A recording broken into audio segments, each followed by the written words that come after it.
The gaming industry is as much about risk as it is about reward. For every massive hit, there's a colossal failure lurking in the shadows. Developers and publishers often invest millions, sometimes hundreds of millions, into projects that are meant to break new ground or capture the imaginations of millions of players. But what happens when these grand ambitions come crashing down? In today's video, we'll explore 8 of the most expensive gaming flops that left their creators with empty pockets and shattered dreams. Let's dive in. First up, Shenmue. Released in 1999 for the Sega Dreamcast, Shenmue was groundbreaking for its time. It was one of the first open-world games that allowed players to live in a detailed, persistent world filled with dynamic weather, day-night cycles, and NPCs with their own schedules. Players could explore cities, interact with particularly everything, and engage in both material arts, combat, and QTE, quick time event sequences. It was revolutionary and extremely expensive. Estimates place the game's development cost between $47 to $70 million, a staggering sum for the late 1990s. Sega banked on Shenmue to be the Dreamcast's killer app, a game that would save the struggling console and redefine video games. And while Shenmue was critically acclaimed, selling about 1.2 million copies, it wasn't nearly enough to cover its exorbitant development costs. Part of the problem was timing. Sega's Dreamcast was already on the decline, and the market was rapidly shifting toward more powerful consoles like the PlayStation 2. Moreover, while Shenmue was a technical marvel, its gameplay, slow-paced and narrative-driven, didn't appeal to everyone. The game's sequel, Shenmue 2, also failed to recoup the losses. Despite its loyal fan base and later Kickstarter success for Shenmue 3, the financial damage had already been done. Shenmue stands as a cautionary tale of how ambitions and budget can be a dangerous mix when not backed by market realities. Second game is Too Human. Too Human is a game that will forever be linked to troubled development cycles and unfulfilled potential. The concept was ambitious, a futuristic action RPG blending Norse mythology with science fiction, developed by Silicon Knights. Originally announced in the mid-19s, the game was set to be a trilogy, with Too Human as the first chapter. However, development was far from smooth. The game shifted platforms multiple times, originally planned for the PlayStation, then the GameCube, before finally landing on the Xbox 360. One of the key issues that plagued Too Human was its technical foundation. Silicon Knights had partnered with Epic Games to use the Unreal Engine 3 for development. However, the relationship quickly soured, leading to legal battles over the engine's capabilities. Silicon Knights sued Epic, claiming they failed to provide adequate support, which in turn delayed the game. This lawsuit consumed more resources and time, further inflating the development costs, which ballooned to somewhere between $60 to $100 million. When Too Human was finally released in 2008, the result was underwhelming. The game was criticized for its clunky combat, repetitive environments, and lack of polish. Despite its innovative ideas, such as a load system and combat that mix it meal with ranged attacks, it failed to find an audience. Sales were dismal, with only about 700,000 copies sold, a disaster for such a costly project. The planned trilogy was immediately scrapped, and the studio, once a beacon of innovation, never fully recovered, ultimately closing its doors in 2014. Too Human is now remembered as a tragic story of what could have been, a dream crushed under the weight of its own ambitions. Third game is APB All Points Bulletin. APB All Points Bulletin had all the ingredients for success. Developed by Real-Time Worlds, the creators of the Crackdown series, APB was envisioned as an open-world multiplayer crime game. Think Grand Theft Auto but online, with dynamic multiplayer interactions, massive customization options, and a persistent world.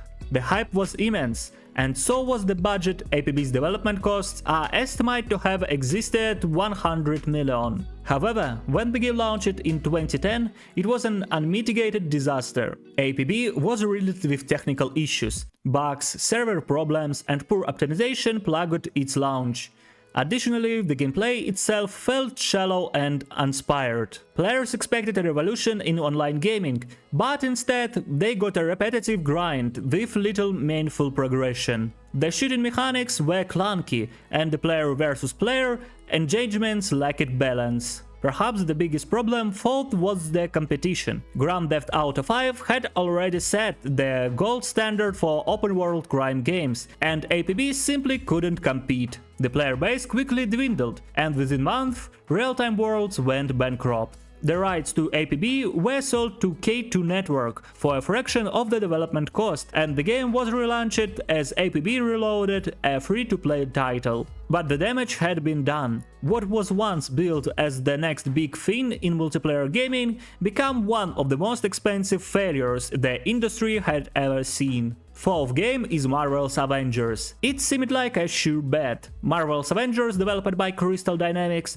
and published by Square Enix, was supposed to be the ultimate superhero game. Favoring beloved characters like Iron Man, Thor and Captain America, the game was designed as a live service title, similar to Destiny. Players would embark on missions, level up their heroes, and enjoy regular content updates. With a budget ranging from 170 to 200 million, this was one of the most expensive games ever made. But Marvel's Avengers stumbled right out of the gate. When it launched in 2020, the game was met with mixed reviews. Critics praised the single-player campaign, which featured a well-written story focused on Kamala Khan, Miss Marvel, but they heavily criticized the repetitive post-campaign content. The game's live service model felt tacked on, and the endgame content was shallow and unrewarding. To make matters worse, Marvel's Avengers was plagued by bugs and performance issues. While the game sold decently at launch, the player base dropped off dramatically within weeks. Square Enix reported a $63 million loss following the game's release, a figure what made headlines. Attempts to revive the game with new content and updates were met with indifference from the community. Despite the potential of the Marvel brand, Avengers failed to capture the lasting engagement what live service games depend on. The game was eventually abandoned, with all future updates cancelled, cementing it as one of the most costly failures in modern gaming. Fifth game in our list is Homefront: The Revolution. Originally a project from the now defunct THQ, Homefront: The Revolution was handed over to Crytek after THQ went bankrupt. The game had a tumultuous development history, moving from one studio to another before finally landing at Deep Silver's Dumbbuster Studios. The original Homefront, released in 2011, was a modest success, selling over 2.6 million copies, but the Revolution was plagued by delays and production woes. When it finally released in 2016, the game was met with harsh criticism. The narrative, which depicted a North Korean-occupied United States, had potential, but the execution was lackluster. The game was rife with performance issues, including frame rate drops, crashes, and glitches. The open-world design, while ambitions, felt empty and unpolished.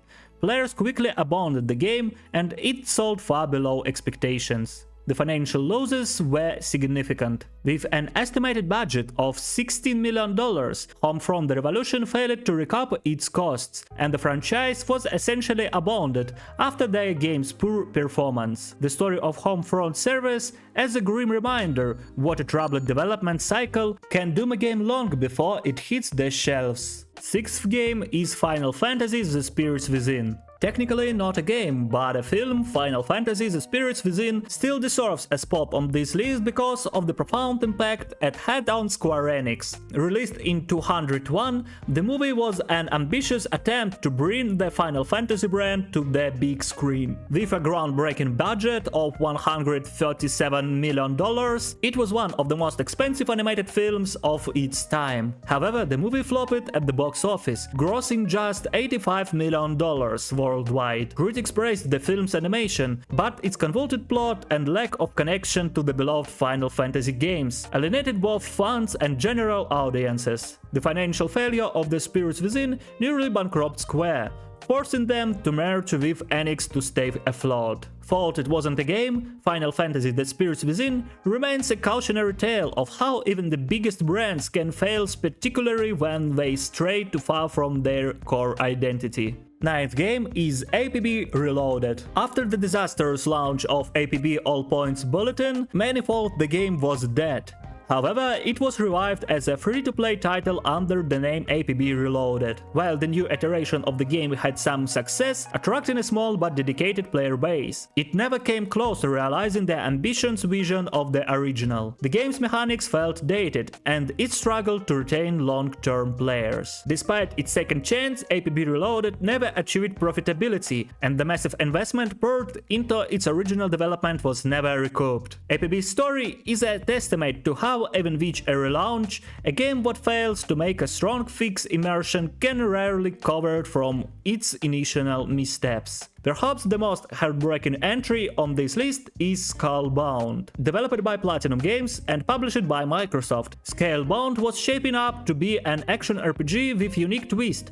Players would control a character who could summon and fight alongside a massive dragon. The early gameplay footage looked promising, and fans were excited about the idea of combining Platinum's signature fast-paced combat with large-scale dragon battles. However, behind the scenes, development was rocky. The scope of the game was incredibly ambitious, and the relationship between Platinum Games and Microsoft reportedly deteriorated over time. In 2017, after years of delays and uncertainty, Microsoft cancelled Scalebound altogether, citing development issues. While the game never officially launched, estimates suggest what it had already cost between $75 and $100 million by the time it was shelved, making it one of the most expensive cancelled projects in gaming history. And there you have it, 8 of most expensive gaming flops. These titles serve as a reminder what even the biggest budgets and the best ideas can sometimes lead to catastrophic failures. Let us know in the comments which of these flops surprised you the most, and don't forget to like and subscribe